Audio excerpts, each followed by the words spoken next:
Nós temos um convidado especial hoje, que é o Rex. Estamos aguardando aqui a entrada dele.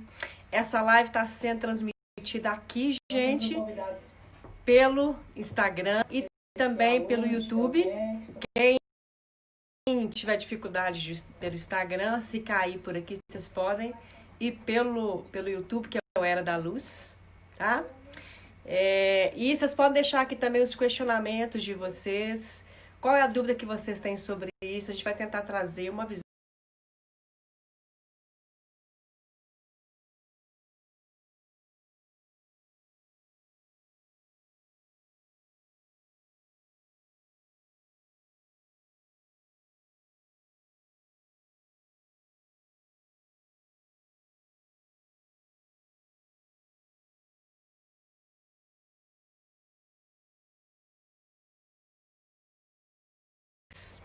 Se alguém já quiser deixar o seu questionamento. O importante sempre, quando a gente vai trazer algum emaranhado, e a gente chama disso de emaranhado, todo tipo, né, de desordem no sistema familiar, e quem tem problema com alguém da família ou vir com pacientes com esse histórico, qualquer tipo de vício, alcoolismo, compulsão, sabe que por trás disso, adulto complicado, todo adulto difícil, tem uma criança que foi ferida. Então, a gente, na visão sistêmica, a gente tem uma abordagem de que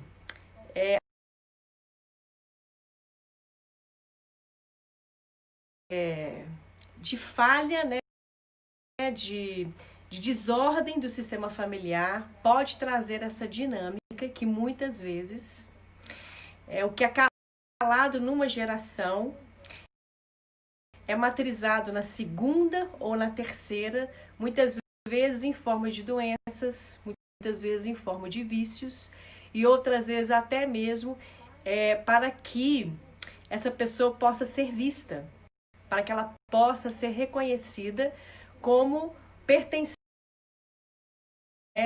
de clamor, e é um clamor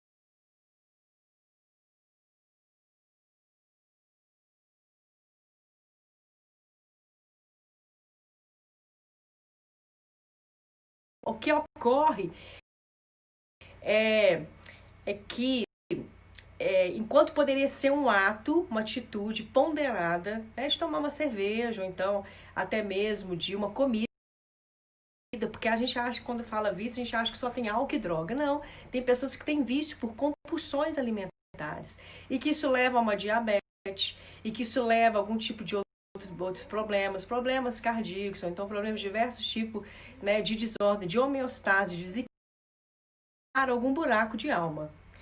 Vem trazer, né, algum tipo de carência.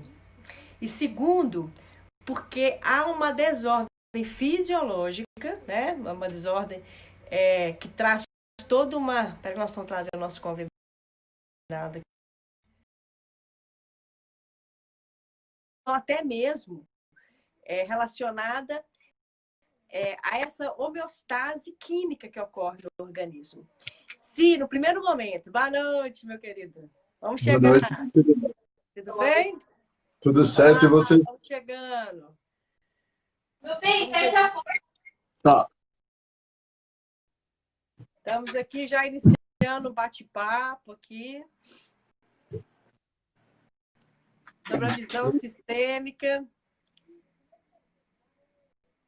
Rex, eu vou pedir para você olhar o YouTube para nós, se tem alguma pergunta, tá? E aqui eu não estou tendo, deixa eu ver se eu estou tendo visão ao YouTube. Tá, eu também tenho, mas eu vou cuidar do Instagram, você cuida do YouTube, combinado? Por quê, pessoal?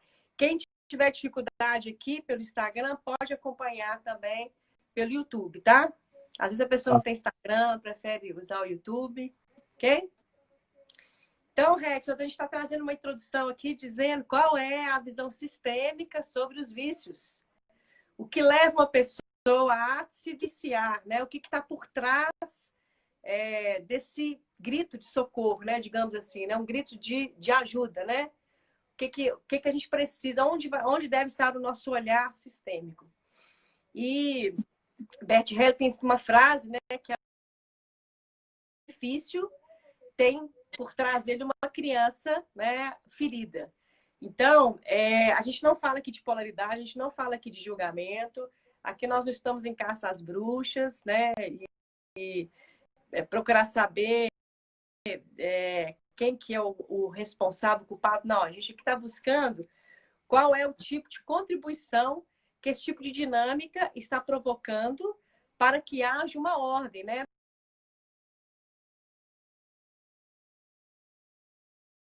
Atitude que muitas vezes pode levar a uma desorganização tão grande familiar, que pode levar até mesmo a um suicídio, né? Uma morte prematura ou diversos tipos de consequências, né? Que isso pode trazer muita dor e muito sofrimento para as pessoas, né? Uma vivência dessa sistêmica, na sua história familiar, sabe o quanto é doloroso uma pessoa que a gente ama, uma pessoa que a gente quer bem, que pertence à nossa família, estar muitas vezes incluindo um avô ou um bisavô, alguém da família, através do seu vício. Opa, eu virei aqui, me ajuda aqui. Peraí que eu virei aqui o vídeo. Ai, muito bom, gente. Quem sabe fazer ao vivo, não é assim, Rex? Opa! Isso é bem.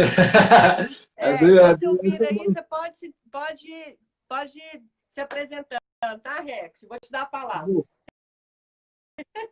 Bom, para quem não conhece, né, meu nome é George Zex, George II. Eu sou facilitador de consciência, trabalho com Access Conscious, né? Interessante porque eu mesmo já fui, né? Eu já fui dependente químico há 15 anos atrás, exatamente. Isso foi em 2005, é isso mesmo, 2020. Fazem exatos 15 anos. Engraçado que eu vim morar agora num lugar bem próximo da onde eu vivi essa história toda. Os lugares onde eu usava, da janela do apartamento aqui onde eu estou, eu consigo ver todos eles, né? É interessante estar de volta aqui onde eu morei, onde eu vivi tudo isso, uma situação completamente diferente, assim, desse processo. E perceber hoje em dia, né, que eu posso trabalhar com quem passou por isso.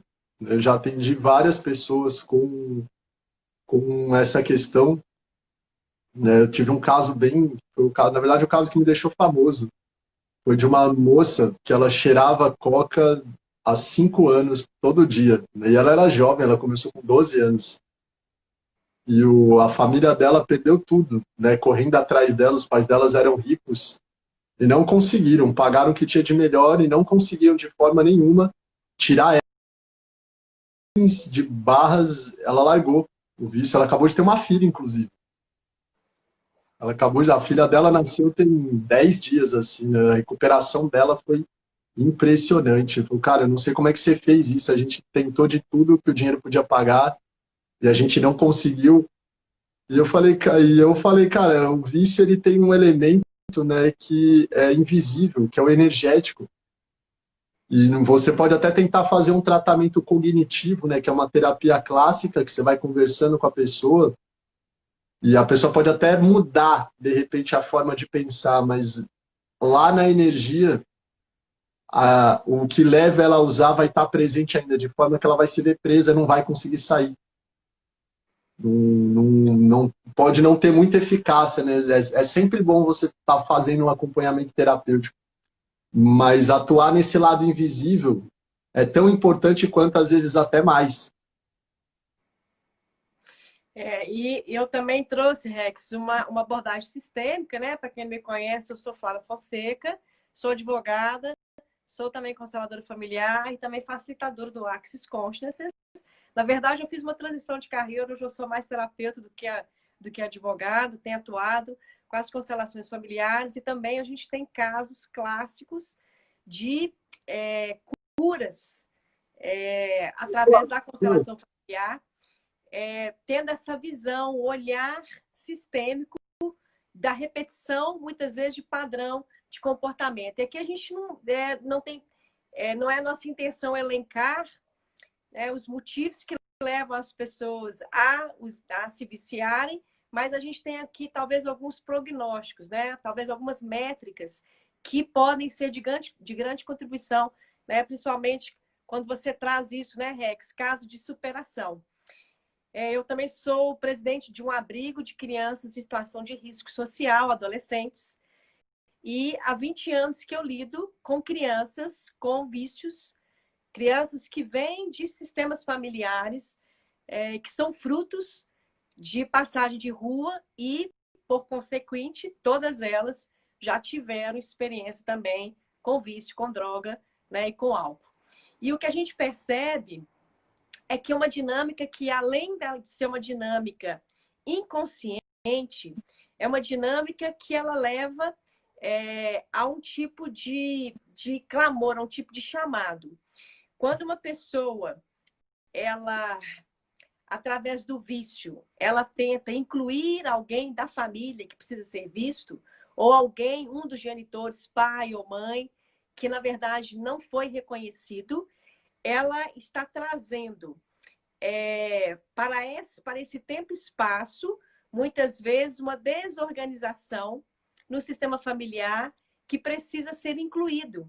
E muitas vezes pode ser assim, por exemplo, nós já fizemos uma constelação nesse sentido, uma família que elas passaram por uma morte prematura, tá?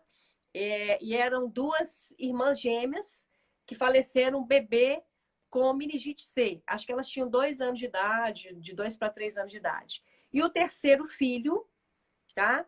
O terceiro filho, que é o filho caçula, no caso, né? As irmãs morreram, o terceiro filho é o filho caçula. Quando ele completou 15 anos de idade também, ele passou a apresentar uma dinâmica de vício, né? E no caso dele também foi o uso de cocaína e alcoolismo.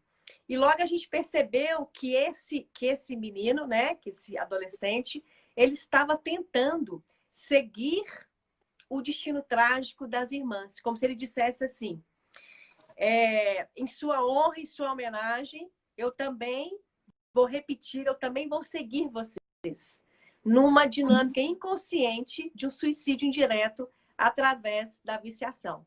Então, quando a gente pôde colocar no campo morfogenético, que é onde ocorrem as constelações familiares, as duas irmãs conversando, e aí que foi que o Rex trouxe, né, essa alertiva que nós estamos falando aqui de questões que são energéticas. Aí nós estamos falando de fenomenologia que ocorre durante a constelação familiar. Essas irmãs puderam ser vistas e reconhecidas por todos do sistema familiar.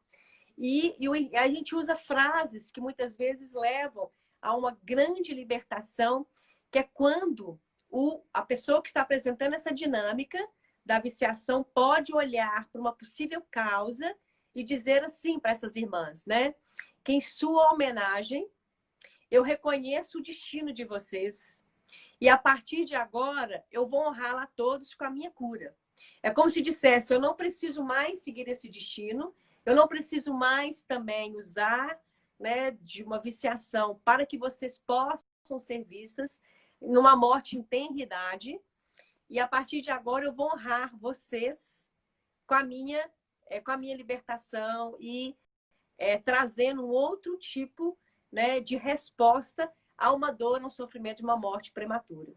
Ou então, muitas vezes, o que pode ocorrer é quando existe uma ausência de pai. Né? O Bert Hellick traz uma frase para a gente, quem não conhece o Bert Hellick é uma pessoa que publicizou a constelação sistêmica, ele ressignificou essa abordagem, né, de coletivo e de trazer essas respostas rápidas às questões dos emaranhados familiares, o Bert Hellick sempre tem essa frase que comumente, isso não é uma regra, mas comumente a constelação familiar, quando ela se depara com um caso de viciação, nós estamos olhando para uma falta de pai. Ou o pai foi muito presente, e um pai muito presente na vida de uma pessoa que é adulta, ele não deixa esse adulto amadurecer. Então, é como se ele trouxesse essa dependência ela passa a ser química, de uma pessoa que não pôde amadurecer, ou está repetindo um padrão de comportamento de um pai, de um avô, que também tinham problemas de vício, ou até mesmo a total ausência da presença do pai. E a gente percebe, talvez, essa perspectiva, esse norteamento que a constelação nos traz, e a gente não pode trazer isso como regra, mas se a gente não perceber que o problema está com o pai, muitas vezes o problema também pode estar na não aceitação, ou então na total ausência da figura materna. Então, assim, é como se a gente dissesse, há uma falta. E por existir uma falta, vem a dependência química, que faz uma neuroassociação, né, sistêmica, e como se aquele vício estiver substituindo uma falta. Então, é preciso olhar para essa falta antes que a gente comece, né, a adentrar exatamente na questão mais profunda do vício. Qual é a falta que levou a pessoa a vivenciar uma situação, muitas vezes, de completa distanciamento do seu eu infinito, né? E aí você pode dizer para nós, né, Rex, assim, você também já fez constelação conosco, né, Rex? A gente trabalhou muito essa questão, né? E o que foi que você percebeu, né, dentro daquele convite que o Axe faz, né, de você perguntar o que é isso? Isso me pertence? Estou repetindo aqui um padrão de comportamento, né? Isso é meu? O que eu ganho com isso, né?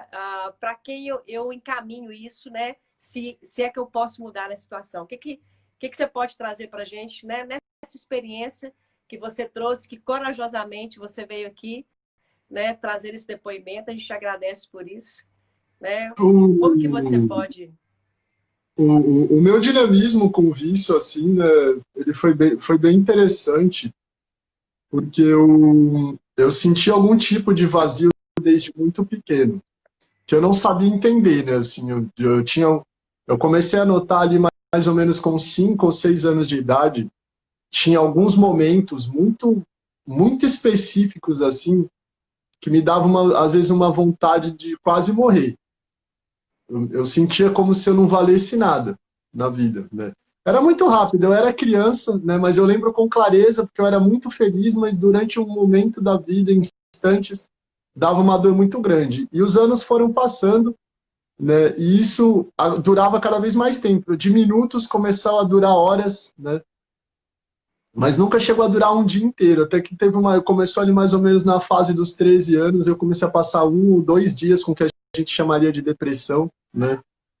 Sempre que eu estava sozinho, eu sentia uma falta muito grande, mas eu não sabia explicar do que era, né? E vida vai, vida vem, né? Bateu um dia a curiosidade de provar a droga, né? Comecei pela maconha e achei a maconha muito interessante. Eu falei, vou provar tudo. E aí eu caí no crack, né? O crack foi realmente a ruína da minha vida. Eu comecei a fumar sem parar. E eu comecei a notar que quando eu usava droga, eu não me sentia sozinho. Para mim foi muito interessante. Eu nunca tinha reparado no tamanho da solidão que eu sentia na vida, né?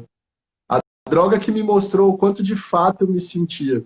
E eu não consegui parar, né? Eu me sentia vivo quando eu usava aquilo. Eu lembro de eu falando várias vezes essa frase: nossa, como eu me sinto vivo com isso, né? Parece que eu estou finalmente vivendo. E vida vai, vida vem. Chegou um ponto que eu vi que não me fazia mais bem, eu quis parar, né? Não consegui. Aí foi começar a luta, né? Eu provei crack mais ou menos em em abril de 2005, e eu fui usando ele num ciclo cada vez maior até mais ou menos outubro de 2005, assim, foi quando eu me toquei no meio já do ano, que eu fumava muito, né? Eu vinha de uma família que estava bem rica na época, eu podia fumar 100, 200, 300, 400 reais de crack por dia. É bastante crack. Eu falei, cara, eu não vou aguentar isso daqui. Né? Isso daqui é muito violento para mim, dói muito. As pessoas com quem eu convivi eram muito violentas, seres humanos que mataram o pai, mataram a mãe, mataram filhos para poder... Larguei.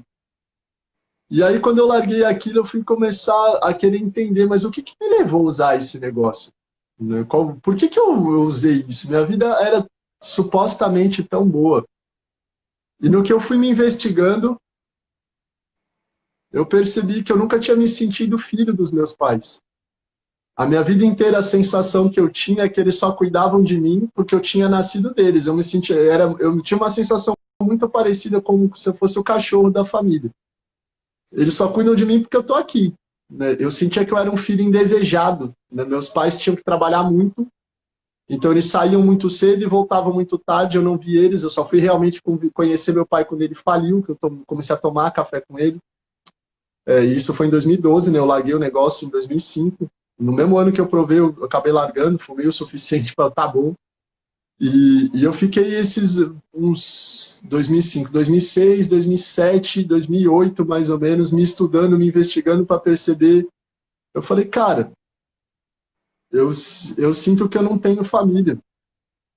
Eu não tenho família nenhuma, eu sou uma pessoa largada no mundo. Mesmo meus pais demonstrando carinho para mim,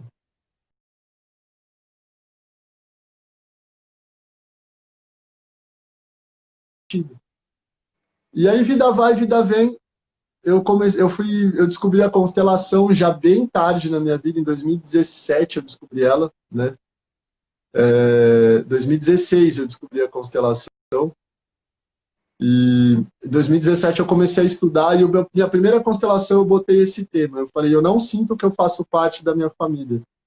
E o sistema me mostrou que eu de fato não fazia. Eu estava completamente distante dela, assim, eu não era filho dos meus pais. E eu fiz...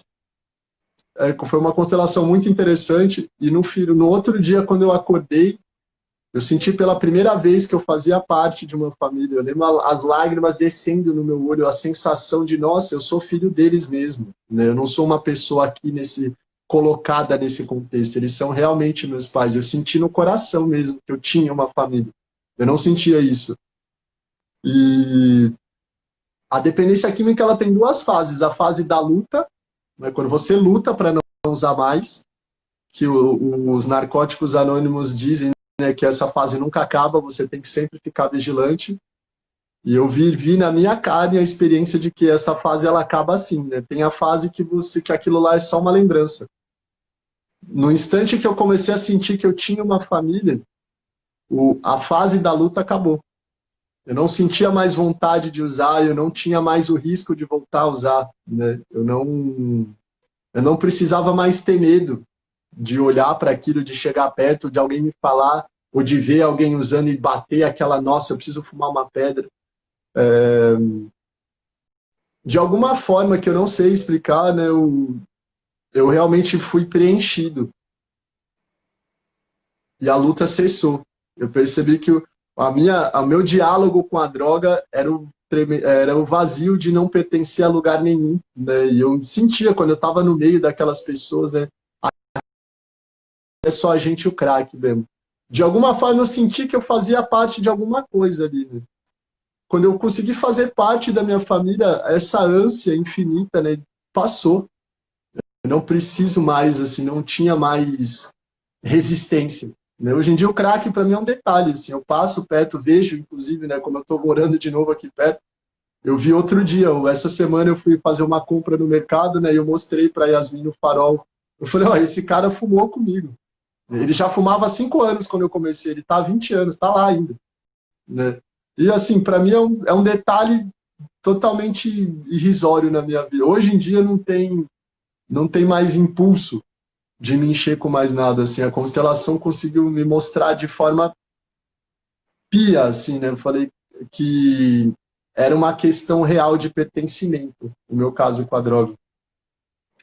E eu tive uma história, né, com vício, né, uma história que me marcou muito, porque com 25 anos de idade já era diretora, né, desse abrigo, que é uma associação para crianças em situação de risco social, e um dos meninos lá, que foi para o nosso abrigo com 6 meses de idade, sem pai, sem mãe, muito querido por nós, ele...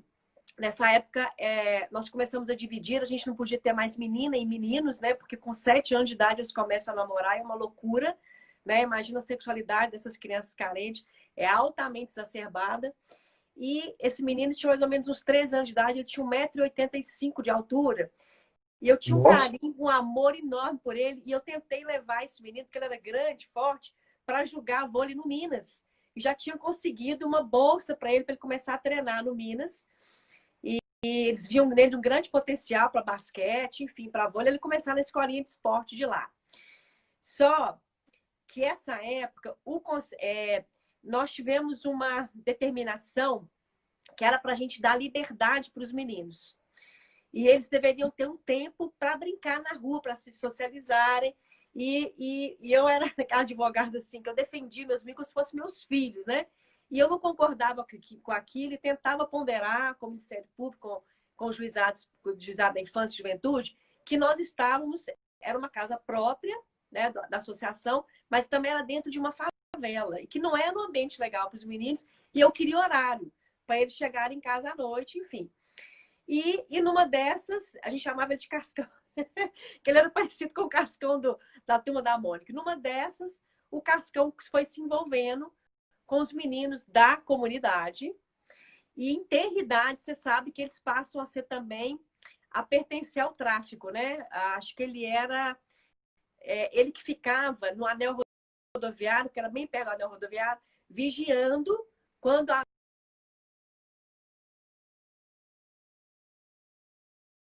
Eu alertei Cascão, muitas vezes eu conversei, levava ele para minha casa, conversava, fazia de tudo por ele. Só que a ausência dele era tão grande, eu não tinha esse conhecimento da constelação familiar, e só com que eu detinha de conhecimento da época, que era muito técnico, eu não consegui preencher o buraco da alma do Cascão. E o Cascão começou também, além de ser aviãozinho que fala quando fica vigiando, passou isso. também a entregar a droga. E quando ele passou a entregar a droga, aí eu tive a plena sensação de que eu ia perder o Cascão, porque a gente sabe como é que o tráfico funciona. Por qualquer R$ 10, uma pessoa do tráfico não conseguiu pagar o valor que ele havia vendido e eles assassinaram o Cascão. Então, assim, são dinâmicas que por trás disso, imagina uma criança que não tem pai, que não tinha mãe e que foi morar em abrigo e que não conseguiu se sentir pertencente. Então, acho que a primeira coisa que a gente precisa verificar, né, Rex, como você trouxe aí, no caso de um vício, qual é a sua dor? O que esse vício pode ser uma compulsão por pessoas, tem gente que é viciada em relacionamento, tem gente que é viciado em, sei lá, em falar mal dos outros, tem vários tipos de vícios, né? Tem gente que é viciada em ginástica. A gente acha que ginástica é uma coisa legal, é legal, mas se passar de um patamar, né? Se a pessoa passar a malhar 3 horas por dia e sentir realmente uma falta e tremenda, tá trazendo uma substituição por algo que essa pessoa está na ausência, né? E essa ausência, ela é sistêmica. Então, a primeira coisa que a gente tem que perceber é isso. No caso do Cascão, era a ausência do pai e da mãe, que ele nunca conheceu.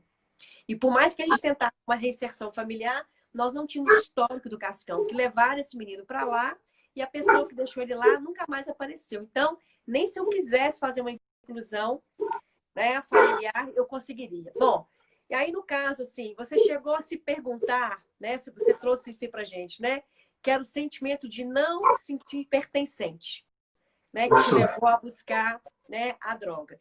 E qual foi, talvez essa até uma contribuição que você pode dar, qual foi a dinâmica que você utilizou, além da constelação, que pôde também te ajudar a trazer essa sensação de é quase mesmo de... É uma luta, né? Principalmente o crack, que o crack ele vicia em 3 meses, não é, Rex? Uma vez eu vi um delegado dizer para mim que o crack leva a uma total dependência em 3 meses de uso, né? Por aí, assim, depende da intensidade com que você vai usar, né? Uma pessoa que fuma uma vez por semana uma pedra, ela não vai viciar em 3 meses. O problema é que a sensação é muito forte, né? A sensação que o crack dá, ela é muito forte. E quem é carente, né? Isso é uma coisa que a gente sempre investiga quando a pessoa aparece com uma questão no Axis, né? Ah, que nem você falou, a compulsão, né? O vício de uma forma geral. Droga é uma forma muito específica que tá aí, todo mundo vê, né? Mas às vezes a pessoa tem vício na raiva, né? Por exemplo, um caso que foi minha vizinha, né? A mulher, ela teve 14 relacionamentos, 14 espancamentos. Era uma pessoa que meio que viciada na adrenalina da violência. Não conseguia soltar aquilo. E aí tem mais outros elementos, né, bem sistêmicos ali no caso, né? Era filha de pais que se bateram muito. Então, a hora que a pessoa aparece, né, uma coisa que a gente sempre pergunta, né, o que que você sente quando você faz isso? O que que te preenche nessa situação? Ah, eu sinto que eu tô viva, eu sinto que eu não tô sozinho. O, cara, repete a pergunta que você me fez, eu esqueci Não, é qual que é. exatamente isso, né? O que que leva a pessoa até a entender, é isso mesmo, né? A Francine, não, a pessoa está dizendo que para nós tem gente que tem vício em apaixonar, né? Exatamente isso. É identificar a sua falta, a ausência que você está tentando preencher com o vício, né? O Cleber está dizendo aqui, é um padrão de repetição, né? É um padrão repetitivo de comportamento. Ok. Mas quando a gente se depara com essas terapias, né, com essas ferramentas que vão nos levar a uma possível causa, é possível que a gente identifique até mesmo que esse tipo de vício, essa compulsão, não nos pertence.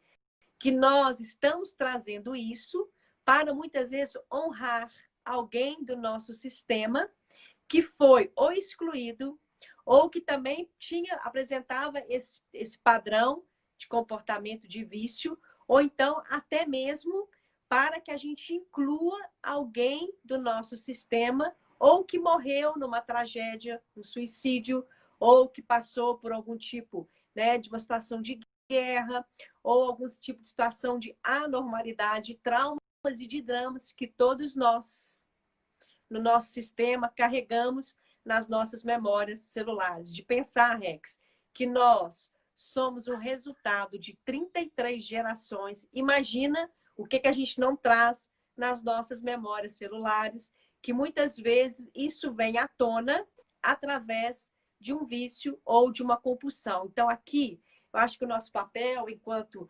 facilitadores, não é chegar a nenhum tipo de julgamento, é acolher essa pessoa e mostrar para ela que é possível, sim, fazermos uma neuroassociação da dor com a libertação, com o prazer, com a completude que ela pode vir a ser quando ela olha na direção do sistema familiar dela, que tem essa ausência, irmão que suicidou e que você se sente culpado de pensar assim, por que foi meu irmão que morreu nesse acidente, nesse suicídio e não eu?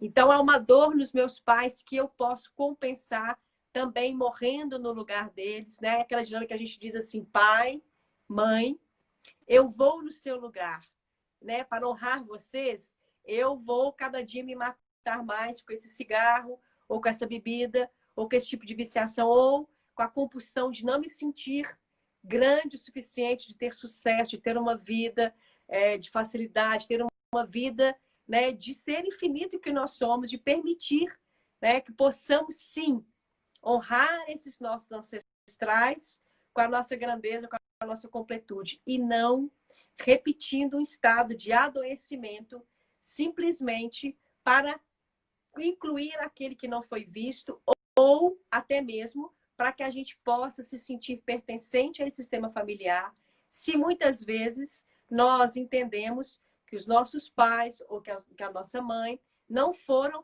o suficiente bons para nós. Muitas vezes Nós somos adultos que ainda estamos buscando uma vitimização, culpando os nossos pais por tudo que nos acontece. E é preciso que a gente chegue ao estado de conscientização que o que os nossos pais nos deram foi exatamente o que a gente precisava. O que eu sempre usava, né, o discurso que eu uso com os meus meninos do abrigo é dizer assim, olha, ok, todo mundo tem uma questão familiar para ser resolvida, a de vocês pode ser essa orfandade, ou o fato de vocês estarem convivendo no abrigo, ou a sua pode ser, o Rex, de você não se sentir pertencente à sua família, se sentir adotivo, né, que você me disse, né? Não era nem adotado, assim, era uma situação de estilo animal de estimação. Meus pais me tratavam muito bem. Eu nunca tive nenhum problema de ser destratado nem nada, né? O meu caso era uma situação de a sensação muito forte, absoluta, na verdade, de que eu era um detalhe.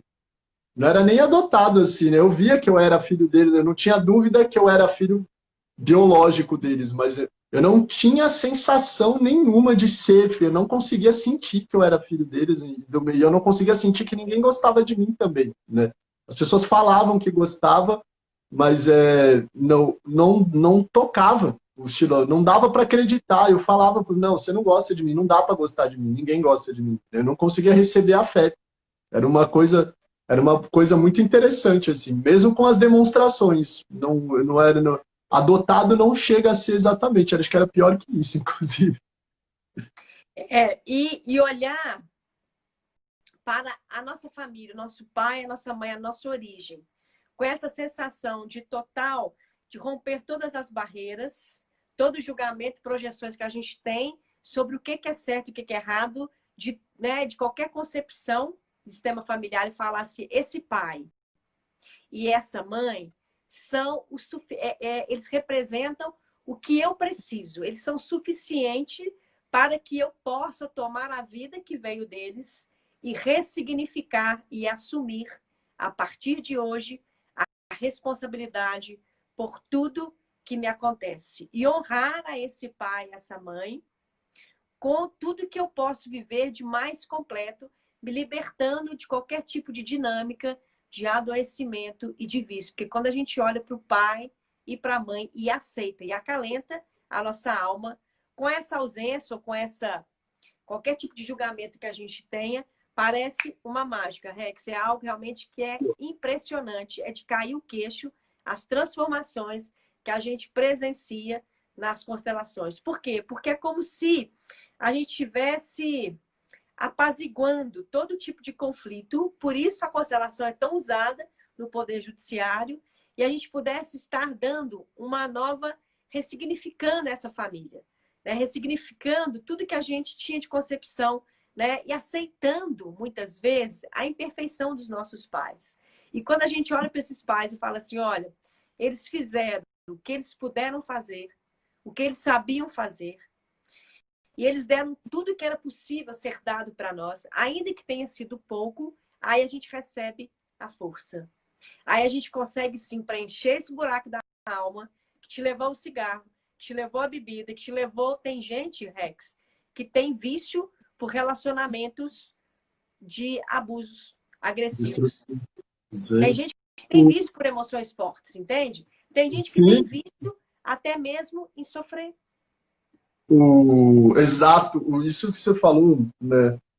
No Axis, a gente tem um ponto de vista, assim, né? Um princípio com o qual a gente trabalha, de que a gente usa pensamento, sentimento e emoção para preencher a nossa carência de ser. A gente não sente que é alguma coisa, né? Tem até aquela expressão, você tem que fazer alguma coisa para ser alguém.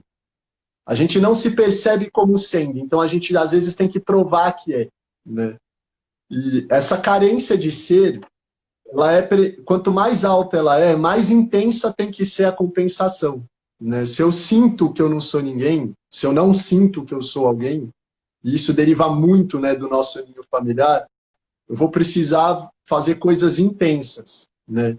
Ou eu vou ter que usar uma substância muito intensa, foi o meu caso, ou eu vou ter que me envolver em relacionamentos muito intensos, né? E a intensidade por algum princípio que ninguém sabe explicar, né, por N estudos, ela é muito preenchida pela violência. Uma briga, né, meu pai, por exemplo, ele é um cara que a mãe dele morreu no parto de um irmão. Morreu os dois, inclusive, se eu não me engano, né? Meu pai tinha 3 anos. E muito raivoso. Muito. Meu pai e minha mãe, assim, são duas pessoas muito raivosas, né? Eles explodem muito fácil. Foi uma coisa que eu herdei bem, assim, também. Graças a Deus, depois de muito trabalho, eu começo a conseguir soltar um pouco mais, né? Mas a gente começa a buscar o preenchimento na intensidade, né? Na explosão, no abuso, né? No sofrimento. O sofrimento, ele dá muito significado no Axis. A gente trabalha muito, né? O quanto você está fazendo da dor a sua identidade. A pessoa não consegue soltar a dor, porque a dor define ela, a dor dá a sensação, eu estou vivo. Não tem aquela frase do Descartes, penso, logo existo, né? A gente percebe muito no meio terapêutico, o sofro, logo existo. Não, mas eu estou sofrendo, eu estou vivo, né? A pessoa não consegue soltar o sofrimento, porque ela vai perder o senso de identidade dela, né? E aí entra a questão do vitimismo que você colocou tão magistralmente, foi muito importante no meu processo de cura como um todo, né?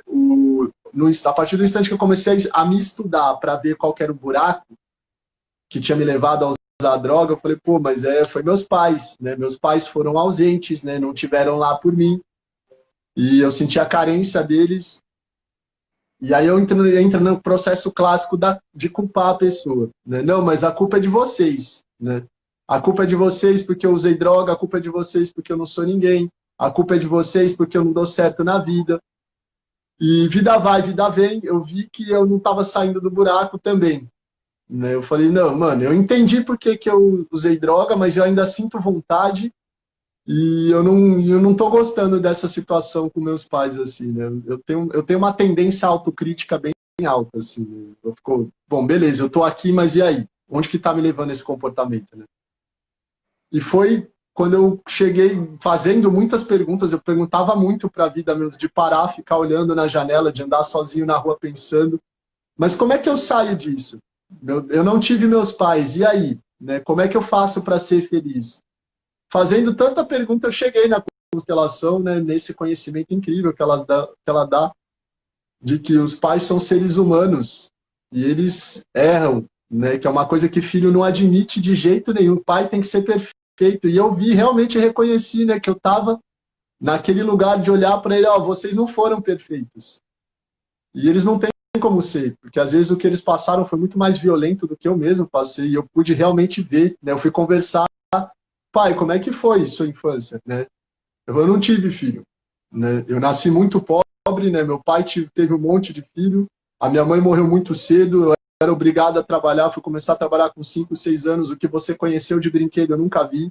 Eu nunca tive uma mãe dizendo que me ama, ela tinha muito filho, ela não tinha tempo para mim, né? Meu pai era muito briguento, batia na gente.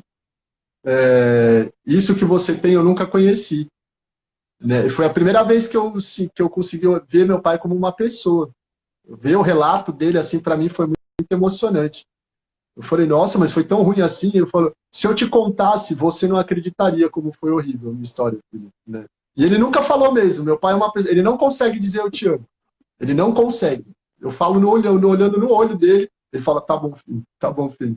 Ele não consegue, ele nunca saiu da boca dele, ele não tem essa capacidade.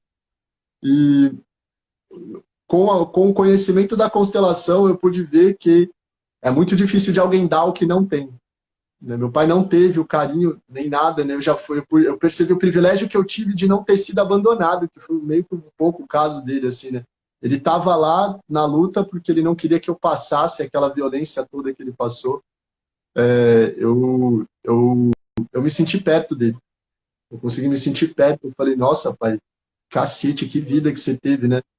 E eu consegui parar de culpar. Olhar assim para ele, eu falei, porra, você ainda foi um pai excelente. Nos poucos momentos, né? Quando eu era muito pequeno, meu pai ainda foi muito presente. Eu via as fotos de infância, ele brincando comigo. Minha mãe falava, eu tinha até ciúmes de você com o seu pai. Você passeava no ombro dele, né? Você ia para todo lado com ele, assim. Vocês eram grandes amigos. em algum ponto, eu não sei por que desligou isso, né?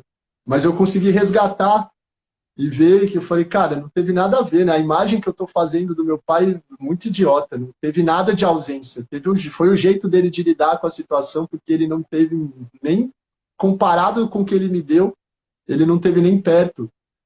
Eu consegui me sentir muito bem por ser filho dele. Eu falei, nossa, obrigado pelo que você me deu, né, pai? E foi interessante que eu consegui crescer mais fácil quando eu saí desse lugar de ficar apontando dele, ó, a culpa foi sua pelo que aconteceu comigo, para olhar, eu falei, porra, hein, pai, você é um pai do cacete. Ele falou que ele falou para minha mãe, né? Meu pai não consegue falar nada para mim.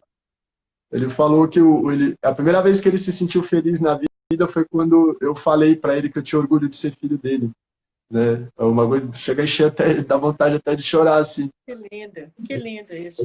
A dinâmica, né, do vício, muitas vezes pode ser essa falta de um pai que não é ausente, que é um pai presente. A falta é exatamente isso, da gente acolher esse pai no nosso coração e falar assim, esse pai que eu tenho é o melhor pai para mim, porque é o pai que eu preciso. Que é o pai que conseguiu tecer caminhos, né, tortuosos que os ancestrais, que o legado dos ancestrais deram a ele. Né? A gente não imagina que muitas vezes o nosso pai nunca sorriu para nós, ou nosso pai nunca brincou conosco, justamente por isso, porque eles não tiveram nem mesmo infância. Então, a gente só dá aquilo que a gente tem. Se eles não souberam dar, porque possivelmente isso, gente, é uma dinâmica que eu via de forma recorrente no abrigo. Quando eu pesquisava a família daquela criança que estava ali sendo tutelada por nós, a gente percebia uma total desordem no sistema familiar que remontava muitas vezes a 3, 4 gerações, entende? Então, vem a criança para a gente completamente desprotegida, mas nesse sentido, porque o pai também foi desprotegido. O pai também não teve amor, o pai também não teve carinho, o pai também não teve estrutura no lar. Então, é hora da gente pensar o que o meu vício está representando, quem ele está querendo que seja incluído e qual é o ganho secundário que eu estou tendo em continuar nessa viciação, por menor que seja. Aqui tem vício, né? Conforme nós falamos, né? Tem vício de todo tipo de ordem, mas muitas vezes também tem aqueles pequenos vícios, né, que a gente pode chamar de ganho secundário, sim, porque é através desse vício que eu vou estar continuando sempre, sempre nessa situação de ser vítima. E para as vítimas, gente, não tem solução, porque a vítima sempre vai achar um culpado. Ora é o pai, ora é a mãe, ora é a pandemia, ora é o sistema econômico, ora é a sua esposa, ora é sua namorada, ora é o seu filho, entende? Então é preciso, em primeiro lugar, aí é uma frase do Axe, né, que a gente sempre ressalta isso aqui. Julgar você, né, e julgar o que te aconteceu é a pior coisa que você pode fazer para si mesmo. Não é momento de se julgar.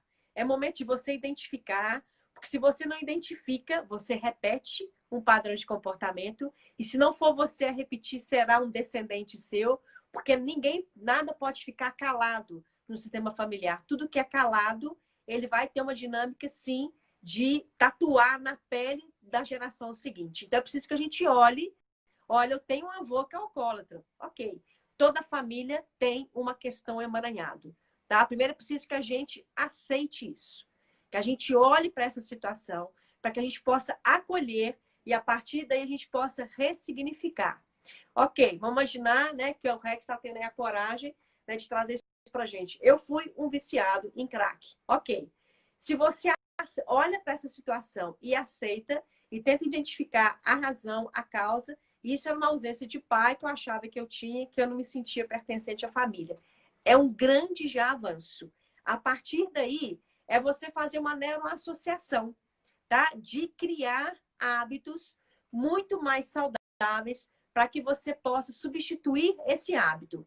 Agora, acho que foi o Rafael que trouxe para a gente aí. Se o vício da pessoa realmente é um vício que ele passa a ser químico, aí é preciso a gente usar sempre dessa metodologia, só por hoje. Só por hoje vou me abster desse comportamento deletério de julgar alguém. Só por hoje eu vou me abster, sei lá, de fumar. Só por hoje eu vou me abster de comer do vício, né? Você vai fazendo isso uma mola propulsora para que você se fortaleça e faça disso um trampolim para que você alcance realmente dimensões de mais equilíbrio, de ressignificar o seu passado e principalmente de aceitar que aquela situação veio a serviço da vida. Veio muitas vezes qualquer tipo de doença, Rex, qualquer tipo de dinâmica de desequilíbrio, não pertence a um só, pertence à família inteira. Talvez a situação veio para unir você ao seu pai, para que você pudesse conhecer também um pouco da história da sua família, entende? Para que você pudesse ter um outro tipo de olhar e ser a pessoa que você é hoje. Para quem não conhece, gente, o Rex hoje é um facilitador do Axis, ele tem processos belíssimos de cura, né? Ele realmente tem feito um trabalho maravilhoso de facilitação, inclusive, ele pode fazer uma facilitação para nós agora, né? Sobre o vício. O que você pode, né? Quem sabe faz ao vivo.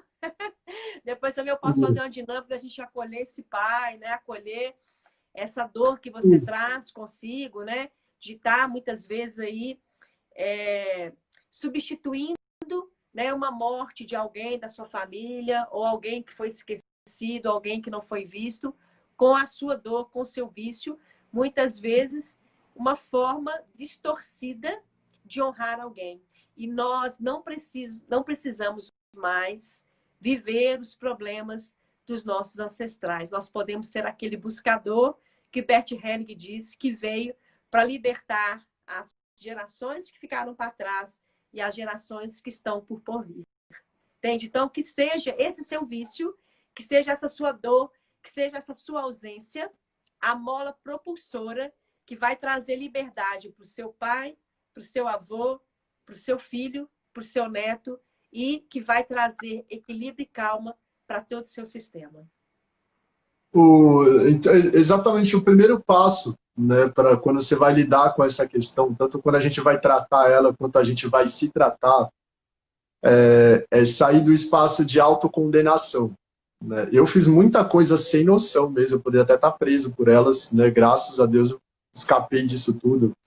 Então é muito fácil, quando quem é viciado tende a destruir muita coisa. Né? Alcoólatra geralmente agride a família, né? Quem fuma crack costuma roubar muita coisa de casa, né? Roubar coisa dos outros, às vezes até matar. O mais difícil no vício é a vergonha. A culpa que a gente sente por estar ali recorrente naquele negócio, nem entende porque nem quer mais fazer aquilo e tá lá voltando. Não, eu prometo que eu parei. Né? Você tá na terça, você volta para casa, depois de ficar a semana inteira na rua. Você tá firme na quarta, na quinta, bate a sexta, puta, não vou fumar, não vou fumar. Você fraqueja, você volta. Né? O primeiro, assim, o mais fundamental ou não entrar para quem não está, ou procurar sair desse espaço de se condenar. Nossa, eu não presto, eu não valho nada, tá errado isso que eu fiz, né? Olhar para a experiência assim como um estilo, eu sou humano, né? Faz parte, procurar reconhecer primeiro que nós somos humanos bem frágeis, inclusive, né? Para mim, o mais difícil do vício foi admitir que eu não tinha força para lidar com ele. Foi a parte mais difícil de todas. Olhar e falei, velho, essa coisa ficou mais forte do que eu mesmo, né? Quando eu consegui ver que, putz, realmente eu sou fraco. Eu admito, entendeu? Eu sou fraco, esse negócio é mais forte do que eu, né? Preciso de ajuda. Quando a gente admite, Rex, interromper um minuto, quando a gente admite a nossa fraqueza, é aí que a gente recebe a força, entende? Foi. E aí você dá uma amplitude maior para que aquilo possa ser trazido à tona, as causas para aquele problema virem, né? E para que você possa ressignificar, porque negar não é o caminho, entende? Até Exato. falar, sim, eu tenho esse problema. Foi o primeiro passo, assim, beleza, admitir, só preciso de ajuda, né? Sim. Fui buscar, encontrei. E aí tinha que lidar com o passado, né? Olhar para o, mano, tanto que eu menti para minha família, as coisas que eu roubei de casa, as coisas que eu roubei na rua, né? E aquilo doía muito no coração. Eu falei, mano, para que eu fiz isso, né? E eu me liguei que eu falei, cara, ficar pensando no que eu fiz de errado tá me deixando mais difícil. Dá vontade, é um mecanismo que ele é muito invisível, mas dá vontade de usar de novo para esquecer, né? Então, sair do espaço do auto-julgamento. O primeiro espaço é admitir que não tem força para lidar. O segundo é o mais crítico de tudo, é o auto-julgamento. Pesa muito na consciência de quem é viciado o passado. Tudo que as promessas que a gente quebrou, as pessoas que a gente enganou, a decepção. Eu vi cara que deixou mulher para trás, deixou filho, né? Eu fui ver um amigo meu que está preso de novo por isso, né? Faz 15 anos que o cara, ele entra e sai da cadeia o tempo inteiro, né? Aí ele saiu por causa do Covid. Ele está preso de novo, não, ele foi solto por causa do Covid, né? E tá lá no crack de novo, né? E é uma fala clássica, eu falo, eu não tenho jeito, cara, eu já fiz muita coisa ruim, né? Então, sair desse espaço de autocondenação é crítico, fundamental, olhar para aquilo. Meu, isso foi uma experiência que eu fiz, né? Vai servir para alguma coisa. Hoje em dia eu sou terapeuta por conta da minha experiência. Eu falo com pessoas que usam, né, com muita naturalidade, elas procuram ajuda, conversam comigo, mães de pessoas que usam, me botam para falar com o filho, por conta desse passado, né? Que você, um grande amigo meu, um famoso aí no mundo da psicologia, ele chegou a ter uma clínica de tratamento de dependência química porque ele foi usuário, perigosíssimo, né? Então tem uma oportunidade, transformar um princípio, isso é um princípio de guerra de guerrilha, transformar fraqueza em força, né? Para quem tem um vício, o que eu posso fazer com isso? Qual que é a riqueza que isso acrescenta? A hora que eu comecei a olhar para aquilo como um ativo, né? Eu falei, nossa, olha só, amigos meus começaram a me procurar, né? Um cara que é parceiro meu, né? Hoje em dia numa nova empresa, ele era dependente químico, ele viu eu sem, ele falou, cara, você largou? Eu falei, larguei, mano. Como você fez? Eu falei, larguei na raça, mano. Você pode me ajudar? Eu falei, lógico.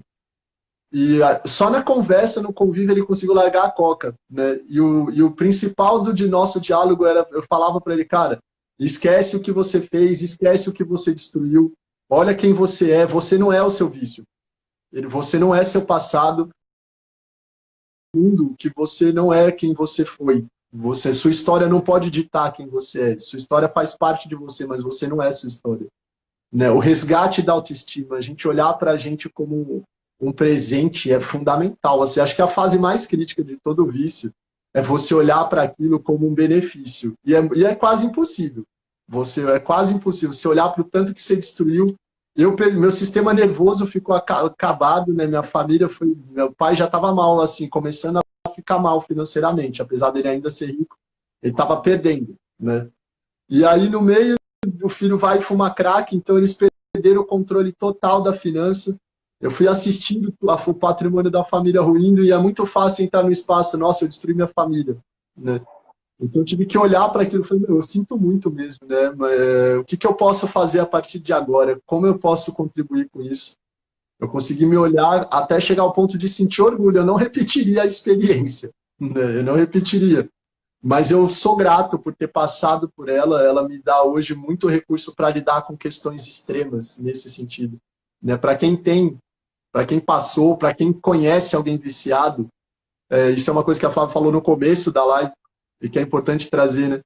Sair do espaço de julgamento, de autocondenação. Você tem uma pessoa que está vivendo, eu sei que pode dar até raiva dela por ela estar fazendo aquilo, chega a ser quase incompreensível como a pessoa às vezes pode ser tão má, entre aspas, né?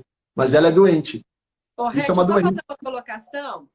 Vai cair daqui 1 minuto a live, nós vamos voltar aqui no mesmo link, tá? Porque eu acho que é um assunto que a gente precisa de mais uns 10 minutinhos só para a gente trazer algumas outras ponderações importantes. Fica tranquilo, daqui 1 minuto vai cair, pessoal, a gente volta aqui, tá?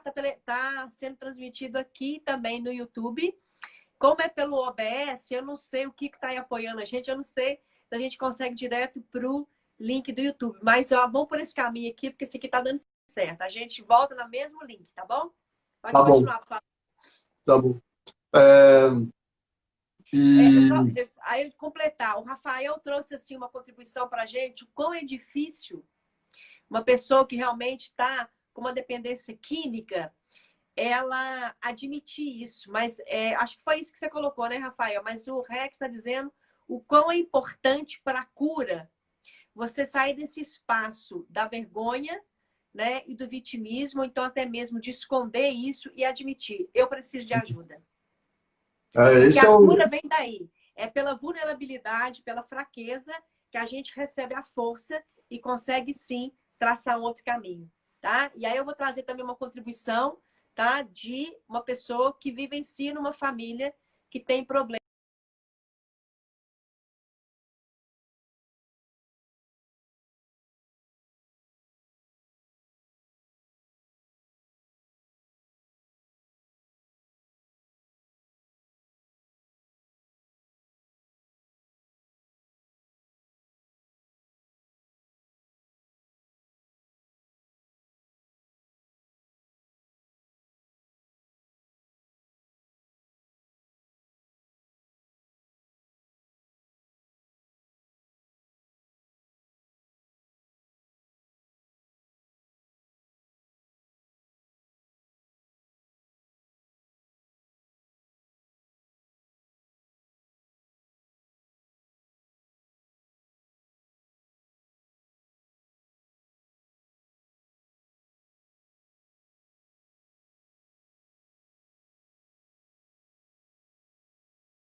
A live foi interrompida, mas a gente vai voltar aqui mais uns minutinhos só para a gente trazer uma conclusão.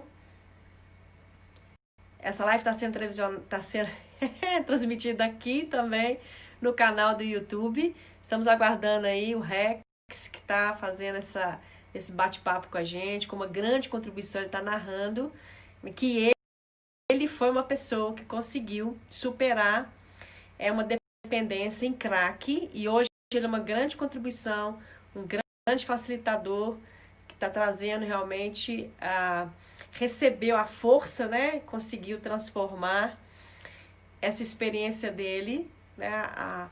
O que ele precisou vivenciar para superar essa situação, trazendo como uma contribuição para auxiliar diversas outras pessoas também a superarem qualquer tipo de vício, porque por trás disso tem uma dinâmica de falta, uma ausência, que muitas vezes ela é inconsciente, ela não é perceptível, né, numa análise cognitiva apenas, é uma visão sistêmica de algo que foi calado, que não foi aceito, que foi rejeitado em outras famílias, né, em outras gerações, e que comumente a primeira ou a segunda geração, ela, como uma forma de honrar esses ancestrais, ela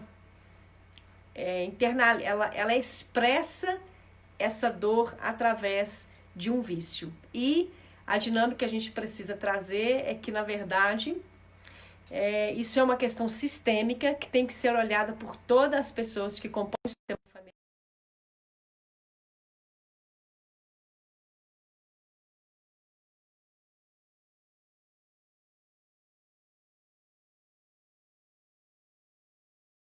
Possa ser acolhido essa pessoa e que ela possa ser inserida novamente no sistema familiar para que ela receba a força e consiga superar e se libertar, e libertar os ancestrais e também os descendentes, né, dessa...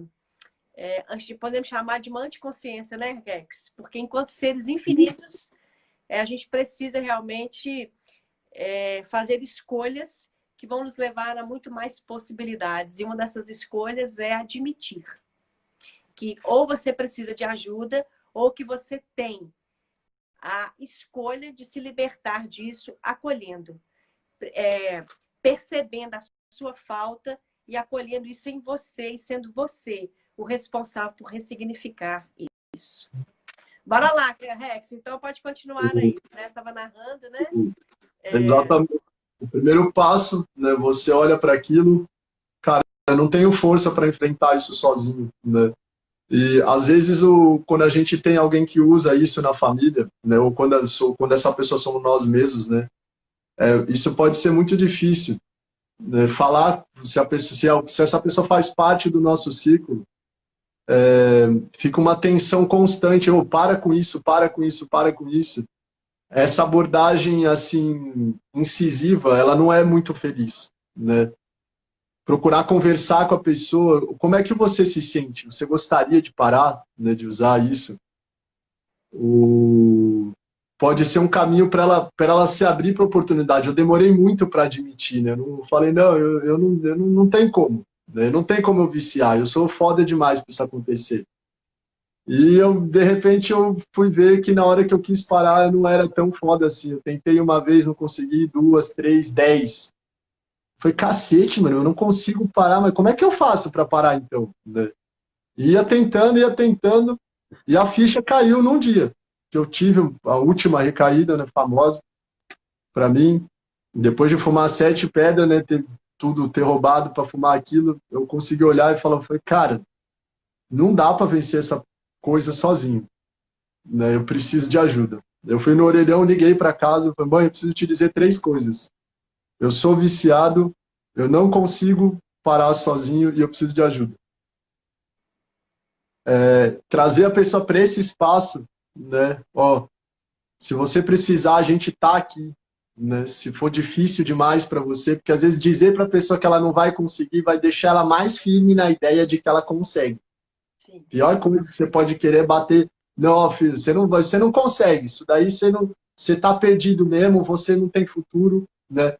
Inclusive essas posturas fazem com que a pessoa se sinta excluída já.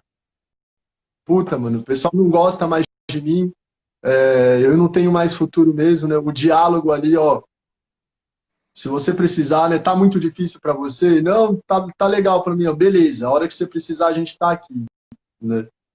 E no instante que a pessoa percebe que ela tem uma mão, a ideia já começa a vir na cabeça. Puta, mano, será que eu preciso de ajuda? Né? Se ela começa a se questionar, já abre um passo. No instante que ela aceita que ela precisa, ótimo, beleza, o que a gente pode fazer, né? Vamos ver. Aí entra o espaço do julgamento. Puta, mas eu fiz isso de errado, eu fiz aquilo de errado. Não, o que você fez está feito. É fundamental na questão do vício o não julgamento. Para quem trabalha atendendo, para quem passa por ele, né? Para quem convive com a pessoa. Para a família, pode ser... né, que convive com uma pessoa com esse problema, né? Entrar no espaço do julgamento é decretar realmente a bancarrota, né? A falência dessa pessoa. Que a gente precisa olhar para essa pessoa e falar assim, esse é um problema de todos nós. Porque você está representando uma dinâmica de exclusão de alguém da família que precisa ser visto, né? E a maneira mais efetiva de ajudar uma pessoa, para quem pertence à família, o Rex, é esse acolhimento. É exato, porque uma pergunta que a gente faz muito em Axis, verdade, você está servindo alguma coisa aqui? Verdade, você está vivendo a história de alguém aqui? Verdade, esse vício é seu? É um pacto, verdade, né? Verdade, exatamente. Você está honrando algum contrato, algum acordo, alguma jura, alguma maldição inconscientemente, né? Às vezes tem uma vingança declarada, sei lá, quantas gerações atrás de uma pessoa contra outra, que passou energeticamente no sistema aquela carga, e você está sendo o cara que está executando o contrato, não é nem seu. O espaço do não julgamento ele é fundamental exatamente por isso, porque às vezes a gente está servindo uma outra história, e não é nem nosso problema. Às vezes a gente está honrando uma questão que é do nosso pai, inclusive com outra pessoa, mas está aparecendo na gente o sintoma, porque ele não quer olhar para aquilo, né? Às vezes o nosso filho, o nosso marido está passando por aquilo, a gente não está entendendo, está ali acusando, apontando, você é um vagabundo, você não quer saber, não quer saber de nada, exatamente. Toda essa conversa, e nunca é. Uma coisa que a gente aprende bem em Axis, assim, né, que a constelação também deixa muito claro, é que a questão nunca é nossa, realmente. A gente está sempre a serviço de alguma força, de alguma história, de alguma energia ali, né? Então, no instante que a gente sai do espaço do julgamento, dá para ver de isso. O que dá para a gente ganhar com isso? Uma coisa que meu pai falou, né, filho, o que valeu muito para mim, o que você passou, foi que eu olhava para quem fazia isso que você faz como se não fosse nada. Para mim era lixo. Falava que usava droga, eu não queria saber, podia até matar. E hoje em dia eu vejo que essas pessoas têm alma, né? Às vezes é um filho ali que foi até muito bem cuidado, né? Mas por algum motivo caiu nesse buraco, né? Serviu para eu... Ele usou essa expressão, serviu para eu morder minha língua, antes de sair falando mal de quem passa por isso, né? Uma doença que é bem grave mesmo. A pessoa não tem nem culpa de estar ali, né? Eu achei bem legal essa fala do meu pai. Meu pai começou até a ajudar, né, o pessoal que fumava comigo. Eu descobri depois, né, que meses depois eu passando, que você tem que ter a distância do lugar onde você usa mesmo. O pessoal, eles indo me cumprimentar. Nossa, seu pai passou aí, deixou um monte de comida para nós, conversou com a gente, ofereceu emprego. Mas a gente preferiu ficar aqui na praça fumando. E beleza, né? Humanizou meu pai. Essas dinâmicas, elas servem, né? O vício, ele está a serviço, por incrível que pareça, da vida, de um ponto de vista muito além da lógica humana. Sair do julgamento permite que a gente olhe o trabalho que está sendo feito através daquilo, né?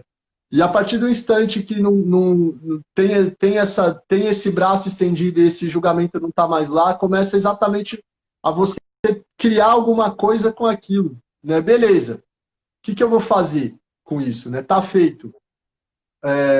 Os caminhos são inúmeros, né? O meu foi muito estudo.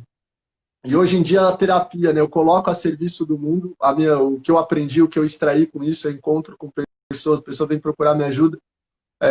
Cara, eu tô fumando muito, eu tô cheirando muito, né? Eu falei, então, irmão, o que você quer fazer com isso? Ele, eu não sei o que você tem para me dizer, eu não tenho para dizer nada. Eu passei pelo que você passou, eu não sou ninguém para te dizer nada, né? O que você gostaria que acontecesse? Primeiro de tudo, eu quero largar. Segundo de tudo, eu quero voltar para minha família. Eu falei, não, beleza, vamos trabalhar. Né? Foi a menina que eu atendi, ela tinha muito essa questão com os pais, né? Ela sentia, meus pais me criticam muito. E aí a gente foi ali conversando, né, e fazendo as barras. Ela cheirou porque ela chegou num ponto que ela falou que ela se sentia mal por não ser a filha que os pais desejavam. E é uma coisa, era uma sensação que eu tinha, né? Eu sentia que eu era um filho muito ruim. Por isso que meus pais queriam ficar longe de mim, né? Eu falei, beleza. E o que você vai fazer com isso? O que você quer? Ah, eu sei lá. Eu queria pedir desculpa, né? E aí começa o primeiro trabalho, assim, né? Não tem essa de você não ser o filho que os seus pais desejavam. Seus pais te amam pelo que você é, né? Fazer a pessoa sentir de fato, nossa, mas mesmo eu sendo assim, sim, fala para eles, né? E a emoção do pai dela no dia que a gente chegou, né? Foi no quarto dia, eu pensei que ia levar pelo menos 30 dias, né? Foi no quarto exato. Ela chegou em casa, ó, pai, eu queria dizer que eu amo muito você, assim, que eu sinto muito orgulho do homem que você é, e eu quero parar de usar tudo isso, né? Se eu puder, eu quero ser internado hoje ainda. O pai dela, ele caiu na parede. Ele se emocionou tanto que ele perdeu o equilíbrio, ele caiu literalmente na parede, ele foi se apoiando assim, chorando, ele só conseguiu, obrigado. Ele olhou para mim, cara, obrigado, cara, você salvou minha família. E ele saiu para chorar, assim, né? A mãe dela abraçou muito ela, ter conseguido esse momento, era tudo que era necessário. Se ela conseguiu botar para fora, eu me sinto mal por ser a filha que eu sou, e eu vi que, cara, não tem problema, filho. A gente só queria você de volta, né? O que você fez está feito. O legal é que os pais delas reagiram bem legal, porque eu fui. É importante no vício tratar a família também. Sim. Às vezes a família se destrói muito mais do que o usuário. Meu pai falava isso, filho. Pai... É uma doença sistêmica, né? É uma doença que ela está a serviço da família toda. A Ela família conta toda precisa ser tratada e ninguém está ali por um acaso. Se vocês têm uma dinâmica, né, de ter uma pessoa da sua família que tem esse problema, então é preciso primeiro que a gente aceite isso, que a gente não tenha vergonha de falar sobre isso, de buscar ajuda, porque às vezes o comportamento de um irmão ou de um familiar pode levar o outro a uma desordem muito maior, se julgar, se culpar, se não isso. tiver, né, essa... O legal foi que, assim, né, eu atendia ela e eu conseguia atender os pais também, né? Eu passava o dia inteiro na casa deles e eu falava exatamente da importância para eles, né? Assim, ó, não critica sua filha, assim, né? A pior coisa que vocês vão poder fazer é ficar acusando ela agora, né? E nem olha ela com pena também, né? Sua filha é forte, porque não é qualquer um que aguenta cheirar todo dia assim e tá aí. Ela podia estar muito pior, né? Eu, com muito menos, estava no meio da rua fazendo as coisas sem noção, né? E no instante que ela procurar vocês, e ela vai, eu tenho certeza que ela vai, né? Esquece tudo que ela fez, por pior que seja, né? Esquece tudo que ela fez, assim, começa a olhar daqui para frente, né? E eles realmente, na hora que ela falou, preciso de ajuda, eu falei, obrigado, filha, assim, a gente só queria você de volta, esquece tudo isso, né? E a gente foi tudo no mesmo dia, assim, ele já achou a clínica, a gente já encaminhou, né? E os pais dela choraram pra cacete, e eu ainda acompanhei eles um tempo, nessa fase, né, da recuperação, vamos dizer assim. A filha foi para desintoxicação, ela pediu para ser internada, porque ela morava na Zona Leste ali, né, num dos lugares onde tem o maior índice de consumo de droga em São Paulo. Ela foi muito dolorosa para os pais, né? Os pais precisam reconstruir a psique, porque entra naquele passo de, puta, onde que eu falhei com meu filho? De culpa, né? De culpa. Exato. E entrar no espaço em controle, sim, tem pessoas que têm um vício de controlar os outros, né? E aí cai nesse lugar, né? Se você tem um vício por controlar e não aceitar que cada um tem uma particularidade, cada um tem uma vivência, cada um tem uma percepção da vida diferente da gente, isso passa, sim, a ser deletério e passa, sim, a ser bastante destrutivo. Tá, Lorena? O Kleber colocou ali atrás pra gente se o amor cego pode levar ao vício. Normalmente, né, comumente que a gente percebe, o que leva ao vício, principalmente, são estados de rejeição muito grande. E às vezes essa rejeição, ela remonta, assim, de pactos, contratos e avanças que alguém da família está fazendo pelos demais, pacto de escassez, pacto de relacionamentos destrutivos, pactos de continuarem presos na dor e no sofrimento. Tem pactos de qualquer forma, né? São apresentados. Ou então, honrando alguém que morreu, alguém da família que é fruto de aborto, alguém que fez um aborto, alguém, né, que tem uma dinâmica também de suicídio na família, de algum tipo, né, de situação que foge de uma normalidade, né? O que a gente precisa compreender é o seguinte, que em tratando do sistema familiar, gente, tudo é normal. Porque para toda dor tem um recurso. A dor, ela vem do sistema familiar para estar a serviço da vida. Para que a gente possa, definitivamente, libertar esses ancestrais que viveram todos os tipos de disfunções que a gente pode imaginar. Imagina ser fruto de 33 gerações, o que a gente não traz nas nossas memórias celulares, né? E se você tem essa dinâmica na sua família, de alguém que tem algum tipo de compulsão, e aí são diversos tipos de compulsões, né, Rex? Tem gente que tem compulsão por guardar coisas. Nós já tratamos isso aqui no vídeo, falando sobre os acumuladores. E acho que a primeira questão que a gente precisa fazer, se você é uma pessoa que precisa de ajuda, é tomar essa consciência. E se você tem alguém na sua família que traz esse tipo de problema, e eu tenho na minha família, e quando eu faço essa live, eu estou fazendo também para mim, né, para a minha expansão, para a minha consciência, para que eu possa ser uma contribuição melhor, primeiro é sair do julgamento, tá? Uma vez eu em consulta aos Abrams, aquele casal do Trabalhador da Luz, que é a Luciana Torresi e o Rogério Torresi, eles me deram essa sugestão.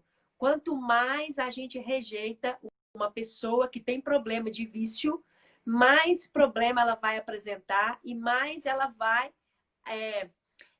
amarrar a família inteira naquele problema. Então, quanto mais a gente exclui, mais gera sintoma. E mais alguém da família vai replicar aquela dinâmica. Então, excluir, julgar, culpar, dizer que a pessoa é fraca, dizer que a pessoa é vagabunda, ou qualquer outro tipo, né, de atitude que na nossa raiva, muitas vezes, com vontade.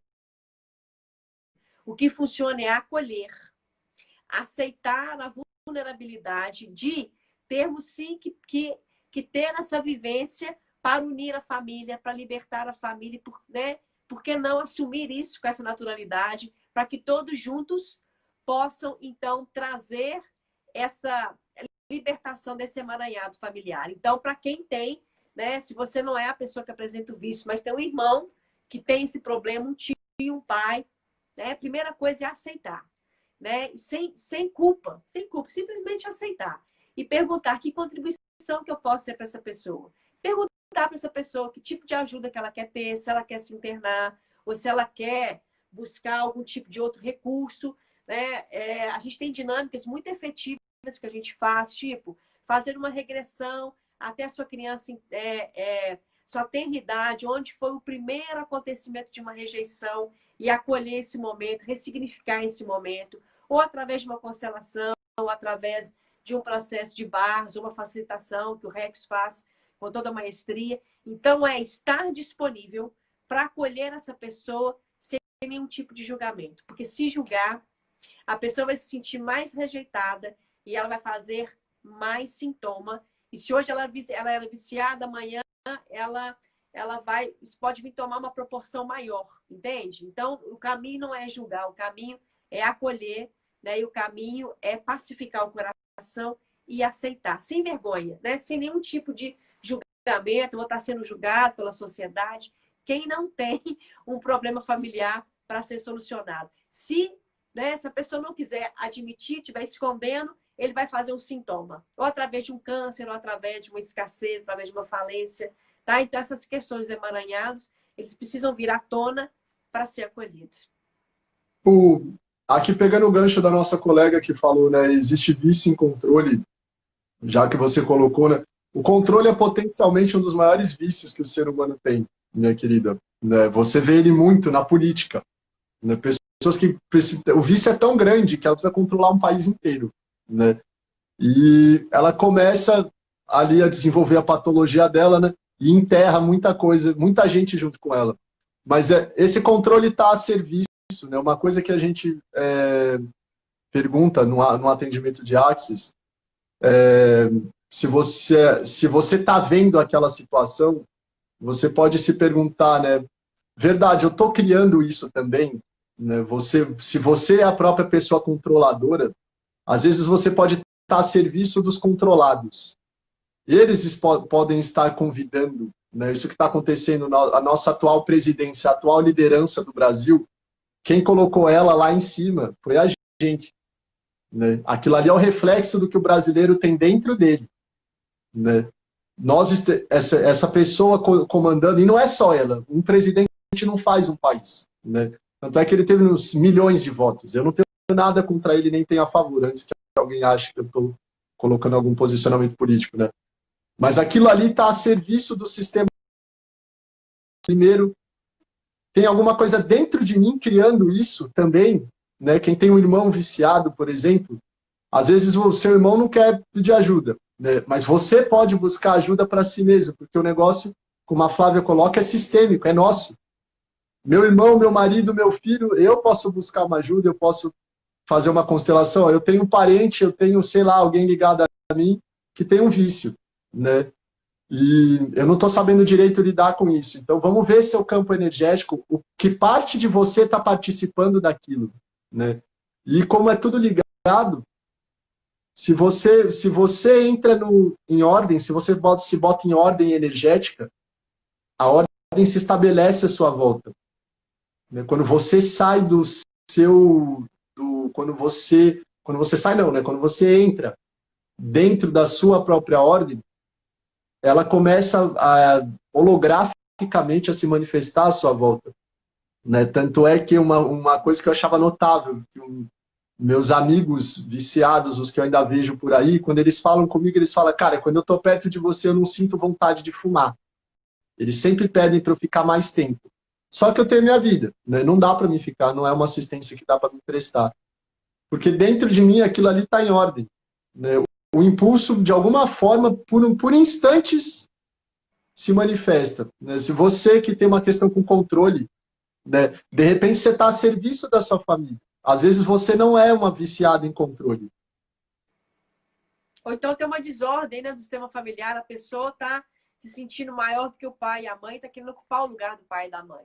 Mas, faz para nós, então, um enunciado, assim, né, uma facilitação sobre o vício, que eu também posso trazer uma de trazer esse perdão, essa pacificação do sistema familiar e tentar fazer disso um auxílio para esse acolhimento, né, para que a gente possa ressignificar isso. Porque tem uma frase que eu gosto muito que diz o seguinte: para todo alcoólatra ativo, tem um alcoólatra passivo. Se você tem na sua família isso, é porque tem uma sintonia, um olhar frequencial que também tem que ser limpo em você.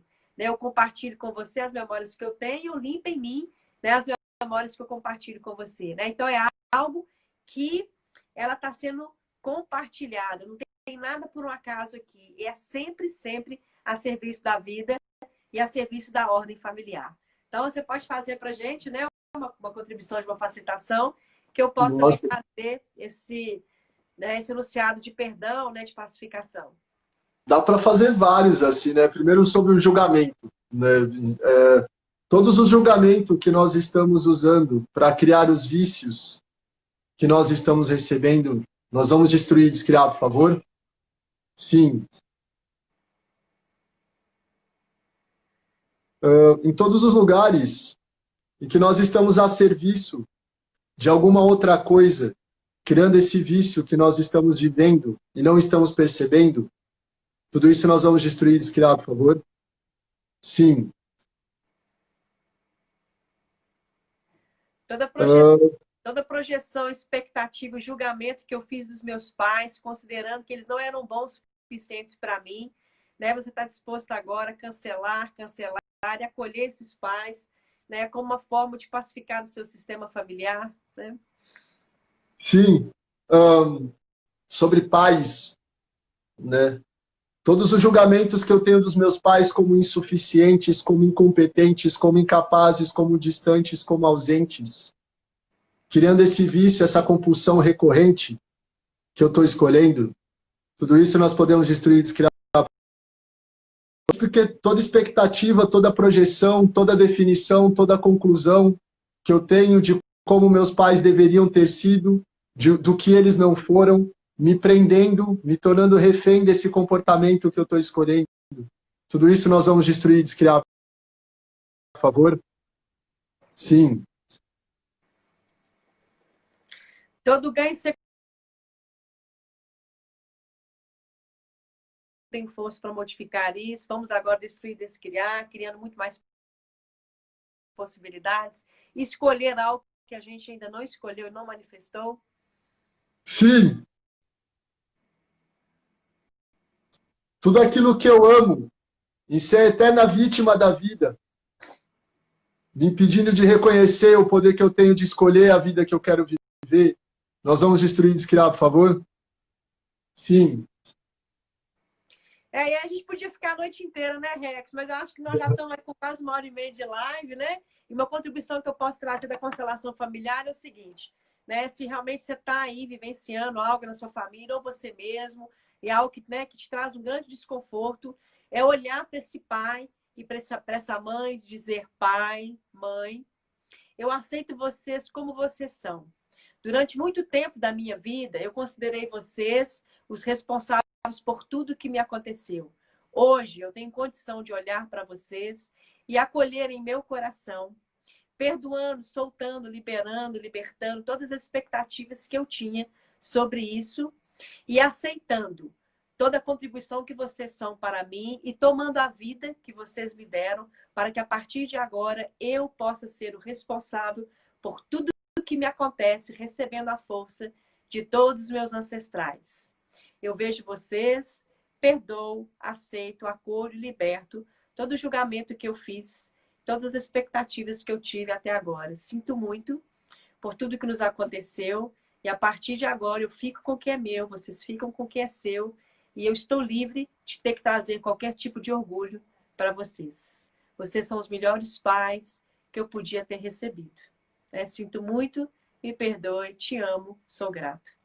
Olhar para esse pai, libertar, né, e acolher em seu coração qualquer história que você tenha tido na sua família. É a forma mais fácil e mais libertadora da gente mudar esse padrão de repetição de comportamento. Né? Porque para a vítima não tem solução, gente.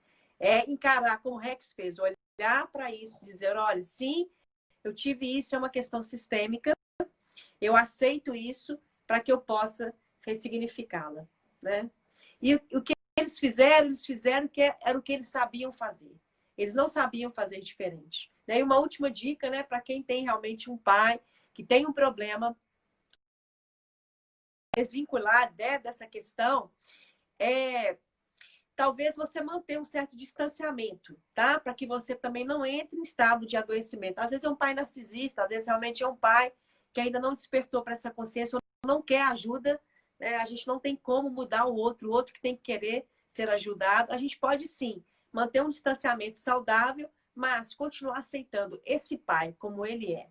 Porque a partir daí que você consegue mudar a sua história, tá? Então, assim, você realmente chegar a identificar, né, que há, né, igual meus meninos do abrigo, que há realmente algo no pai que você não vai conseguir modificar, somente acolha. E crie um distanciamento, né, um acolhimento necessário para que você seja apenas contribuição. Ok? Meu querido, né, nós já estamos para lá de meio metro de conversa, que dá para a gente ficar a noite inteira falando, né? Uma pessoa dizendo que sempre rejeitou o pai por ser rejeitado. Sempre rejeitei meu pai por ser rejeitado por ele. Gente, os nossos pais também são vítimas de vítimas. E muitas vezes eles também não tiveram amor e também foram rejeitados. É só a gente tentar se colocar no lugar deles, e como o Rex falou, quando ele percebeu a infância difícil que o pai dele teve, ele pôde ter muito mais carinho, muito mais amor, né, por essa situação, e a partir daí modificar um vício, né, Rex? Modificar uma situação, né, de viciação que você se encontrava. A fase da luta, eu já estava fora do uso, né? Mas a luta é muito desgastante, assim, você não querer usar, mas sentir vontade, ao mesmo tempo, aquela contradição interna, né? Poder olhar para ele como um ser humano frágil, inclusive, né? Apesar de toda a postura de força dele, e nem por isso vê-lo como fraco, né? Porque a fragilidade não tem nada a ver com fraqueza, né? E quando você se vê nessa contingência de sentir realmente, olha, não consegui dizer só por hoje, eu me caí de novo no vício, né? É você olhar para esse lugar e acolher você mesmo, sabe? De falar assim, de pensar, né? Que para toda dor gera um poder. O que essa dor está querendo me ensinar? Qual o poder que tem por trás disso? E se apoderar do poder que isso te trouxe sem se julgar. Simplesmente aceitar e ressignificar isso. A recaída é uma parte muito interessante. Quando eu estava na fase da luta, teve um mês que eu tive quase 20. Assim, hoje eu parei. Aí no dia seguinte eu usei. Na hora que acabou a pedra, eu falei, não, agora eu parei. Aí no dia seguinte eu usei. Eu falei, não, agora eu parei. Depois de 4 dias recaindo seguido, eu falei, cara, uma parte de mim, foi uma voz dentro da minha cabeça me falou, você nunca vai conseguir. Foi uma voz nítida, sério, foi uma voz falando dentro da minha, você nunca vai conseguir. E eu falei para essa voz, eu falei, não importa o difícil assim de largar, então eu vou ter que conhecer uma força que eu nunca tive, mas eu não vou dobrar meu joelho. O processo de desintoxicação de qualquer vício, não é só de droga. Às vezes, como a nossa colega colocou, às vezes o vício pelo controle, ele pode ser longo, né? O mais importante, e era fundamental, era uma coisa que eu era muito fiel comigo mesmo, era sentir orgulho de estar lutando. Né? Não, beleza, não consegui hoje, eu vou tentar de novo. Começo agora, no instante que eu tive a recaída, a caminhada. Né? E aí passava um mês limpo e caí, não, já aguentei um mês, eu vou aguentar um mês e 31, eu vou aguentar um mês e 2 dias agora. Né? O processo, ele pode ser extenso. Né? O que interessa é o compromisso. Olhar para o compromisso. O meu compromisso é me libertar. Uma hora a gente vai conseguir. Né? Tem caminhada que é longa. Tem caminhada que é muito longa mesmo. Né? Não ter muito foco na velocidade. Você passa a vida inteira sendo controlador. Aí você quer largar da noite, eu vou assistir uma live e não controlo mais ninguém. Milagre eu sei que existe, mas ele pode ser um pouco difícil de conseguir, né? É mais fácil a gente aceitar que o processo... Fazer escolhas, né, Rex? Escolhas que vão trazer muito mais expansão, né? E fazer escolhas, como essa escolha de pedir ajuda, né? Escolha de fazer uma associação da dor e do prazer e pensar, daqui a 5 anos, se eu fizer essa escolha de ser recorrente de novo nesse vício, como é que eu vou estar? Como é que vai estar meu filho? Como é que vai estar o meu corpo? Que tipo de desequilíbrio homeostásico que eu vou trazer para as minhas células, né? E como seria se eu conseguisse só por hoje me libertar desse vício, né? E como é que seria a minha vida daqui a 5 anos, né? Que espaço que eu estaria? E usar as ferramentas todas que estão disponíveis para que todo mundo possa, sim, conseguir vencer, né, esses grandes desafios e trazer muito mais consciência, né? E hoje eu me sinto extremamente feliz, né? E me sinto inteira por ter conseguido fazer essa transição e, né, estar nesse espaço de consteladora familiar. E ao invés de recuperar a empresa, hoje eu recupero pessoas, porque a gente percebe, né, esses depoimentos que as pessoas trazem, quão foi importante esse olhar para o sistema, acolher o pai e a mãe, acolher alguém do sistema que precisava ser visto, para que haja uma libertação. Estar nessa condição mesmo de vulnerabilidade, sabe? E não pensar que o tempo todo você tem que dar conta de tudo, né? E principalmente, né, estar nessa disposição de tirar esse aprendizado que essa vulnerabilidade pode trazer. Todos nós temos algo de vulnerável que tem alguma coisa para nos ensinar. Sem julgamento, né? Sem julgamento. Tem muito. Esse negócio de você olhar para aquilo que... Eu, por exemplo, né, eu não conseguia ter relacionamento. Para mim era impossível ter relacionamento. Até que eu admiti, eu falei, cara, eu não consigo, eu tenho medo de chegar perto de outra pessoa no sentido de íntimo, de homem para mulher, né? De fato eu percebi que eu não admitia, né? Mas teve vezes, eu fui transar com a pessoa, eu começava a ter um ataque de pânico, eu tinha que sair correndo, assim, praticamente sem roupa. Né? Até que eu olhei e falei, cara, eu tenho um problema com isso, né? O que é isso? E no que eu consegui olhar para aquilo e ver que me dava medo o contato mesmo, eu consegui uma namorada. Né? Foi fantástico, e foi rápido o processo, inclusive. Eu praticamente admiti isso para mim mesmo. Um mês depois eu estava falando com essa pessoa pela internet, né? Foi muito.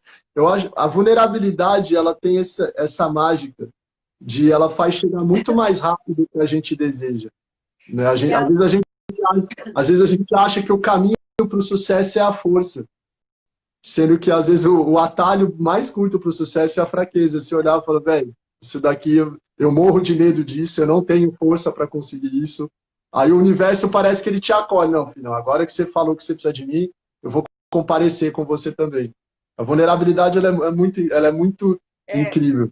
Eu me lembro, Rex, né, para a gente fechar a nossa live, né, que eu na condição de advogada, de mestre, doutor em direito, sempre tinha oportunidade de palestrar em faculdade, a gente era chamado para, às vezes, representar a faculdade em grandes tipo de encontros, né, acadêmicos. E uma vez também eu senti assim, falei, gente, eu não dou conta de falar em público. De onde vocês tiraram que eu sou advogada em falar em público? Entende? Então, às vezes, aí eu sou moradora, né? Às vezes a nossa maior fraqueza é a nossa maior... Isso é difícil, né? E dar conta de falar isso com meus colegas, os professores que estavam lá comigo, que eu recebi a minha força e dei conta de subir no palco e de fazer a apresentação que eu precisava falar, precisava fazer. Então, às vezes a sua força está em reconhecer que sim, nós podemos sim estar fazendo uma dinâmica, muitas vezes nos automutilando, para compensar todas as dores que o nosso sistema familiar sofreu. E quando você reconhece isso, é como se você fosse abençoado pelos ancestrais e aí você cresce. É impressionante a vulnerabilidade, né? Então, a gente fica a dica, né, que é uma live realmente que mexe muito com a gente. Eu tenho alcoólicos na família, mexeu muito comigo isso aqui hoje. Eu ainda não tenho uma autorização espiritual para falar sobre isso, mas um dia eu vou chegar aqui e vou poder narrar como o Rex está narrando a luta que a gente tem vivenciado, mas também o grande crescimento como ser humano que a gente se torna a olhar para uma pessoa de vulnerabilidade e falar assim, vem cá que eu te ajudo. Se agora você não está sozinho mais. Sabe, a sua dor é a minha dor. Acolher alguém, porque poderia sermos nós que estamos vivenciando isso. Eu tinha um professor na faculdade que falava isso, qualquer um de nós pode passar por qualquer tipo de sentir dessituado, né? Enquanto uma pessoa normal para se viver numa sociedade, ou matar alguém, ou ser um assassino, ou dependendo do seu estado emocional, você pode oscilar sim dentro de uma linearidade, né? Então, olhar para essas pessoas, né, como o Rex trouxe aqui, de uma maneira corajosa, que estão passando por esse tipo de dificuldade, falar assim, eu te acolho, vamos juntos. Às vezes um telefonema, às vezes uma palavra de junto. Buscar uma causa para que te leve a algum tipo de norteamento para você sair desse emaranhado e buscar os recursos para te fortalecer.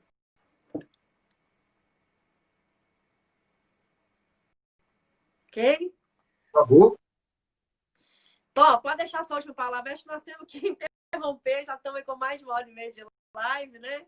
E deixa a sua última palavra aí, seu recado, Rex. Eu e Rex, a gente está aí também com o Clever, né?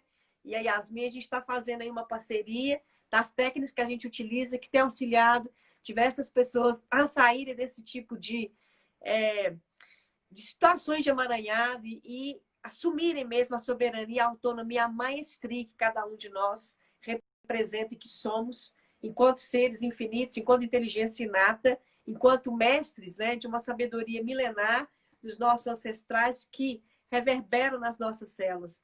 E a gente, né, tá aí construindo juntos, né, Rex, um curso de visão sistêmica que vai trazer esses enunciados que o Rex trouxe e também toda uma abordagem sistêmica para que todos possam desvincular, né, de qualquer tipo de emaranhado e possam se libertar. Sim, os enunciados eles têm o dom de acelerar o processo de desemaranhamento, né? O que eu acho eles incrível a constelação consegue abrir, ela mostra como se fosse um mapa perfeito da dor, né? E os enunciados eles conseguem acelerar o processo de recuperação. Assim, parece um mecanismo chave e fechadura. Sim. Aquilo que eu não via, eu conseguia ver, né? E aquilo que eu não conseguia mover, eu consigo mover. Assim, elas se juntam de uma forma muito poética, né? Então nós estamos Um nessa levanta parceria. o problema, outro limpa, né, Rex? É uma parceria perfeita mesmo.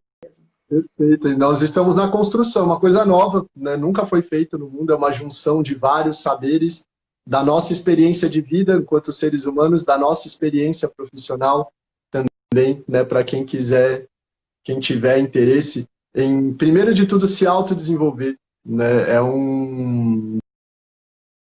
Você consegue primeiro olhar para si, nossa, por que minha vida é tão difícil, né? Você consegue ver por que ela é tão difícil, e beleza, como é que eu deixo ela fácil? Né? E você consegue torná-la fácil, né? Que a caminhada é onde eu estou hoje na minha vida, nas coisas, graças a Deus, mesmo no meio dessa dificuldade toda acontecendo. Eu estava mostrando para minha mulher hoje, né?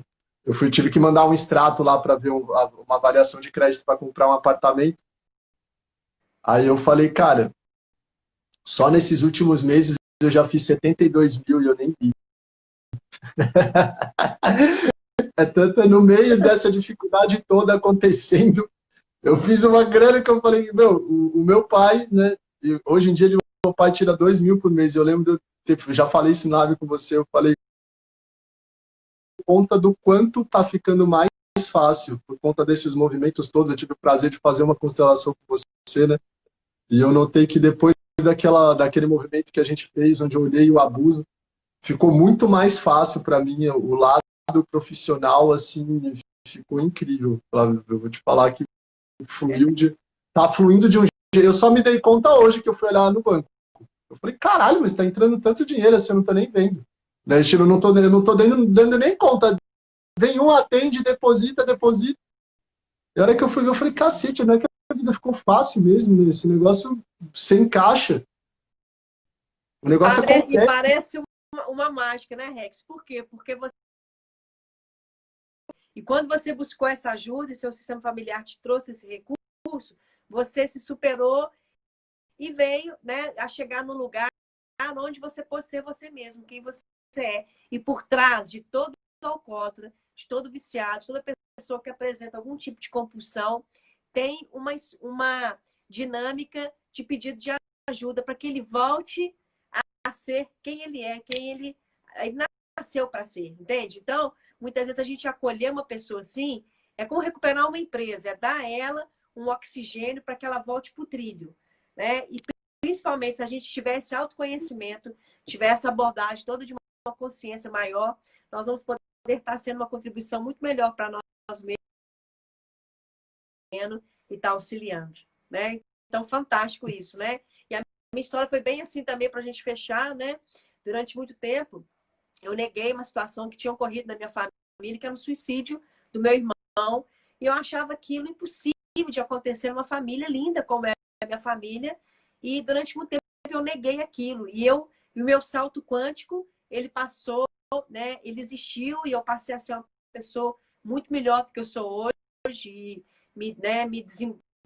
tirei todos os meus amaranhados, né, do meu sistema. Quando eu dei conta de reconhecer e falei assim, sim, isso ocorreu comigo, ocorreu com a minha família, e a serviço da vida, para as questões que mais trazem desconfortos para nós, e para ressignificar isso e fazer disso uma força propulsora para a gente começar de novo. Né? Não,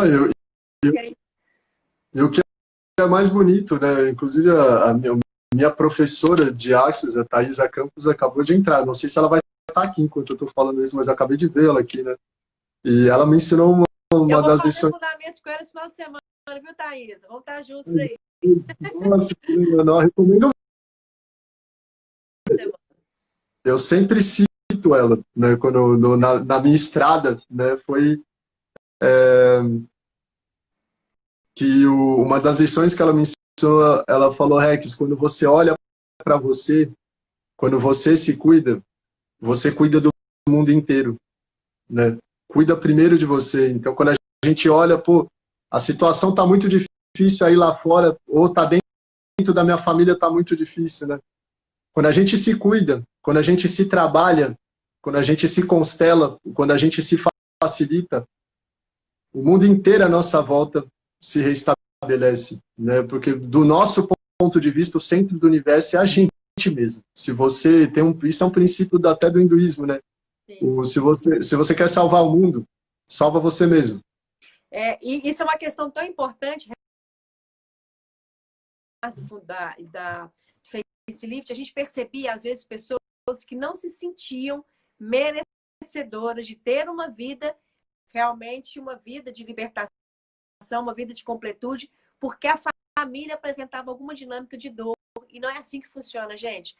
Quanto mais você puder se empoderar, se engrandecer e ser leve no seu viver, no que você trouxe de alegria para a sua vida, todos da sua família, para você honrá-los.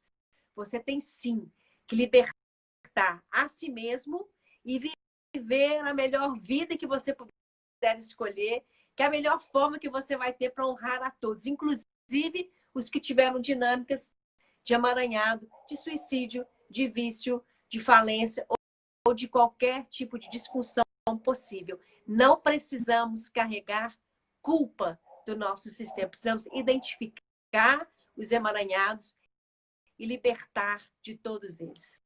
Nós temos essa escolha para nós. O que é coisa que acontece, eu senti muito isso que você está me falando, né? Por acaso, é uma circunstância do destino a Thaisa ter entrado nessa live, né? Porque eu entrei no Axis porque eu queria superar a pobreza. Meu pai era rico, faliu, estava na favela, lutei, cansei de lutar para sair dela. Eu falei, eu não saio nunca dessa porra. E quando eu fui fazer com ela, né, eu estava trabalhando numa condição que era relativamente um pouco difícil, eu não tinha nem condição de pagar, né, e eu falei para ela, cara, a proposta que eu tenho eu te dou uma entrada mínima e com o seu trabalho eu vou fazer o dinheiro para te pagar de volta. Né? E ela falou, para mim vai ficar meio pesado, mas eu confio no seu caso. Na terça eu fechei o meu primeiro pacote de atendimento de R$500. Na quarta eu fechei o segundo, né? Eu fiz em 2 dias uma grana que eu levava um mês inteiro para fazer e eu fiz com 2 horas de trabalho, né? Eu trabalhava, sei lá, 10 horas por dia de domingo a domingo, assim, eu levava 10 horas por dia, das 70 nas semanas, 140, eu levava praticamente 280 horas para fazer R$1.000. Eu fiz isso em 2 horas. Assim, né, 140 vezes menos a superação desse negócio. Parecia que tinha uma coisa que me prendia na frequência. Era uma pressão para voltar, né? A gente falou de tanto vício, um vício que existe que é terrível, da pobreza, né? Um vício horroroso esse, a gente imita a gente. A gente vê umas dinâmicas assim, sabe? As pessoas dizendo assim, eu não posso fazer uma viagem para o exterior porque meu pai nunca andou de avião. Não, você pode. E seu pai vai se sentir completamente honrado com a sua grandeza e com tudo que você tem de bom para viver, né, na sua vida, entende? Então, assim, é tirar essas culpas, essas crenças que a gente tem. Né? Meu querido, nós vamos ter que terminar essa live, senão a gente fica aqui a noite inteira e não para o assunto, né? Toda terça-feira o Rex está aqui com a gente, né, nessa contribuição, nessa construção aí, que a gente está nessa ferramenta, né, que me libertou, que libertou a minha família, que libertou o Rex e milhares de pessoas, né, com a constelação familiar e com a Axis Conscious, que são, acho que é uma parceria tremenda de colaboração, né? Convidando você para estar aqui conosco, né? Ter uma abordagem, envia para alguém que você acha que precisa de escutar isso, né? E ter a coragem, sabe, de ser vulnerável e aceitar a grandeza, que é não rejeitar nada que veio para você, para que você possa fazer disso uma força para você ir para uma oitava acima, né? Meu querido, gratidão por você estar aqui com a gente. Pessoal, muito obrigada por estar aqui. Acho que nós passamos do horário, vai estar tudo certo, né? É um assunto que eu acho que demandava realmente um pouco mais de elaboração sobre ele, né? Para que a gente pudesse trazer assim todo o esclarecimento possível, né? Com certeza, para mim ele é muito pessoal porque faz parte da minha história de vida, né? E o vício ele tem várias nuances assim, mas eu vou parar de falar senão a gente vai entrar de novo no papo. Qual é o último recado? foto do pai, a foto da mãe, a não aceitação. Sempre tem, né, Rex? Pactos, né? Contratos da Tem, venda. tem exatamente, né, o que eu achei mais fantástico depois, crescendo muito na vida, né, entrando nesse meio da energia. Primeiro de tudo, né, descobri que às vezes o vício que a gente tem hoje vai ser a virtude que a gente vai ter amanhã, né? Entrar no vício e a força de vontade que eu tive que ter para sair dele foi o que me deu força para suportar a fase da pobreza da minha família. Foi meu pai, eu fui de um cara muito rico, né, milionário, chegou num ponto que não tinha dinheiro para pegar busão, né? Meus amigos que queriam me ver tinham que me vir buscar em casa. Eu falei, cara, não dá nem para sair, né? Você está muito longe. Ou de estar na rua, ter o dinheiro contado. Se eu comesse uma dependência química, foi a mesma que eu usava dia após dia. Cara, eu vou ficar rico, eu vou superar isso, eu vou ser muito mais rico do que eu já fui um dia. O vício criou a minha virtude, que é a força de vontade. Eu descobri o tamanho dela, né? Essa é uma nuance, né? Ali teve um santo que disse uma das coisas mais importantes